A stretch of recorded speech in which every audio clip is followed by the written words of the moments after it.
Hi everyone, my name is Ashika Nadendla, and this is my graphic design for the project. So I created a Happy Diwali poster, and over here you can see the output of my code. The background of this is the night sky, and I included some clouds, stars, and the moon. And I also included the idea with the geometric pattern in the middle and a caption that says Happy Diwali.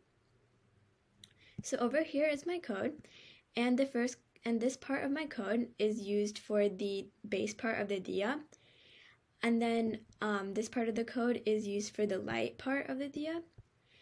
And as we scroll down, this specific piece of code is used to create my geometric pattern in the middle of the diya over here. And then I also used this part of the code to create some stars and the moon. And as we scroll down, this specific line of code is used to create my caption over here at the bottom. And the rest of my code was used to create my two clouds over here. And that's it. Thank you for watching. Bye. Happy Diwali.